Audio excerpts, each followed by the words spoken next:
Hi, so in this video I will be talking about um, a project that we were set in the first year of our music production degree at York St John University. A project that we took on and feel that we achieved the best in, and a project that we feel we could talk most about and assess ourselves and peer review ourselves on. So the project I will be choosing to talk about is a Christmas single set by Russ Hepworth Sawyer back in November. The task was to split into groups of three within the group of the music production, um, and we were all allocated a group number and a group style or genre to create, to write, record, mix, and master a Christmas single in.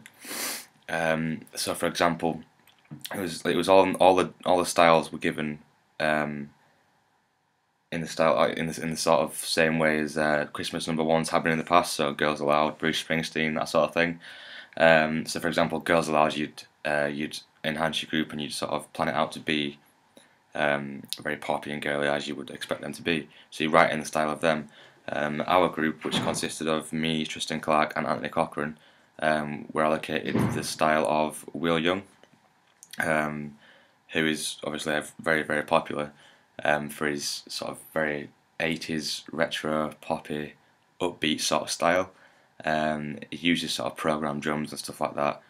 So us three set out to research the artist Will Young, and we found that he won a competition back quite many years ago, and became instantly famous and got like a number one out straight away.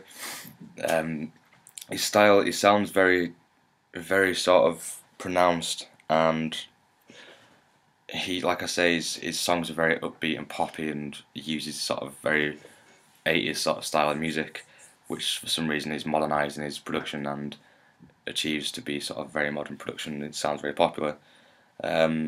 So we thought, right, okay, what sort of microphones can we use? How can we plan this out?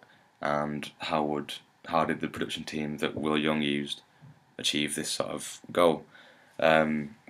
So we got all this research down, and we decided that we'd use acoustic guitars. We decided on whether programmed drums or acoustic drums, or like recorded drums, and obviously vocal mics and stuff like that. So we set out. In our group of three, we allocated different job roles to each one of us. I was the person who would record and capture all of the material, all the raw files on the tracks and stuff, like the guitars and the vocals, that sort of thing. So I was in charge of managing that side of the sort of practical, physical side of recording. Anthony was more the research and how we should be doing it, so he would do time management as well. He would look into what dates we can do things. He'd get everyone together, and he'd sort of set lists of what we should be doing, what we need to get done by, what sort of time limit we have on recording certain things and mixing certain things and changing certain things. So that's his side of things. And then Tristan was sort of in charge of recruiting people. So he was looking for vocalists or any sort of session musicians that we can use in our project to make it better, or to bring a different sort of perspective from an outsider in. So, for example, he brought someone called Danny from the second year of the music degree. He brought him in to do the vocals because we thought he sort of did the Will Young style voice very well, and he just achieved the sort of thing we were looking for. So we asked him to come in and sing for us.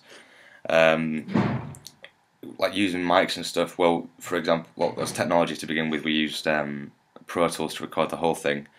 On a PC, not a Mac. We used very basic version of Pro Tools. It was an M-powered version. We used Audio-Technica mics, Taylor guitars, acoustics. For the drums, we finally decided on using the actual guitar itself, so hitting the guitar to make the sort of snare and bass sound on different sides of it. And we captured that using a 57.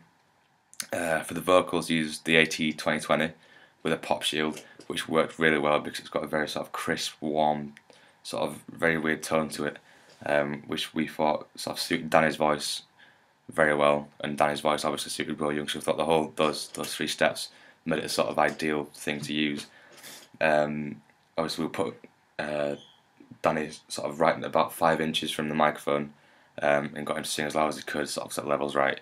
The guitars, when we're recording the actual like chords and stuff, we used the AT2020 for the sound hole, and the 57 for about, I think it was about 7th fret up.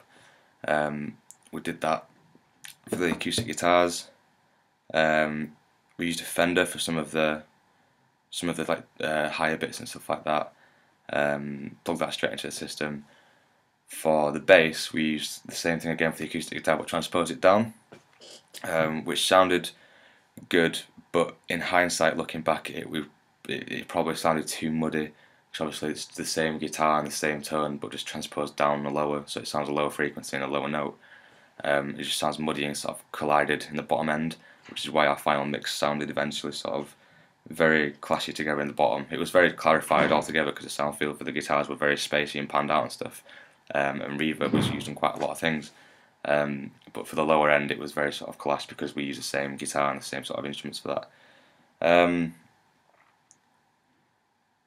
When we used effects and stuff like all the effects we use on the tracks, we tried to use them to enhance our sort of track, our whole piece, so it sounds as if it sounds very sort of normal, not particularly masked with reverb, not particularly dry, but in some of the affected bits, like we used a keyboard for the music box, the little twinkle notes, and the strings as well. We used a keyboard for that straight into the system again, and they were very sort of they needed a lot of EQ as well as reverb, so we spent quite a lot of time processing them.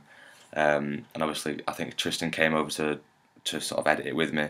We went through and talked about what sounds like it should be and what sounds like it shouldn't be there. So quite a lot of time on the strings, and I don't think we really should have, to be fair, because the strings aren't very prominent in the mix and aren't a big part of the song. So I think we should have spent more time controlling the sort of space in which the guitars, bass and drums were placed, and the vocals especially, because the vocals could have done with a lot more work on the sort of processing of them, as well as the pitch in places as well. We could have spent more time processing the pitch and making it correct, and making like maybe harmonies and sort of choir things in the back, which would make it more sound more like Will Young sort of thing. For like the health and safety side of things, we made sure, because obviously we got a session musician from outside in Danny to come record the vocals, so we can't have him coming into the studio and tripping over wires. So I made sure that all my wires were tied up properly on nails in the wall, hung up. Headphones, we made sure that we turned everything down before sort of talking to Danny through talkback and stuff like that. Because if he comes in and damages his ears, we're liable for it. He was very sort of appreciative of the fact that we spoke to him in a very nice way as well. Everyone sort of got along together. Anthony's time management was amazing because he got everyone sort of in one place, got everyone organised, which was very good, because without that we wouldn't have had the opportunity to record Danny, which was very sort of vital to our piece because he created the Will Young sort of vibe. Yeah, the health and safety was not really an issue for us, because there wasn't that many, there weren't drums involved, so there wasn't many wires, there wasn't many microphones used, there wasn't a big range of them used, so we didn't have to worry about breaking them. Phantom power yeah, for the AT2020, but still for the other sort of things we didn't have to worry about that. All in all, I think the final sound of the track was what we'd set out to achieve. It could have been, thinking about it, it wasn't very much it wasn't the style of Will Young, but it wasn't very much in the style that we thought we'd make it. At the beginning, when we got the brief, we thought we'd make it very sort of programmed drums, but instead it was all sort of acoustic and very like mellow vibed, which we didn't think would work. But eventually, with many sort of meetings and stuff, and listening back to the track and getting, like I said, Danny's perspective on it, because he's not actually in the group, and outsider's perspective very much helped us in the way that he told us what would sound like Will and what wouldn't. So we were always there, making sure, like health and safety again, that we weren't actually spending too much time on the computers and like getting tired and losing focus.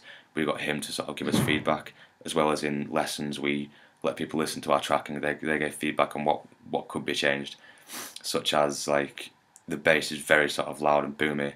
Like I mentioned earlier, it was very clashy at the bottom and very muddy. So that could have been changed, but still, I guess it was very much so. I think we were very happy with it, the outcome, and I'd say we did very well as a group. It sort of taught us the sort of concepts and aspects included in production work as a team. So we all now have an idea of what would be involved in the outside world and industry, or a company where you'd have to work with different sort of people that you get placed with, which is very sort of beneficial for us. And I think, like I say, the things that I've mentioned we could have done differently, we would have done, but we just sort of wanted to get the raw thing out and see how it sounded. So yeah, very happy with it and very good project assessed. Cheers.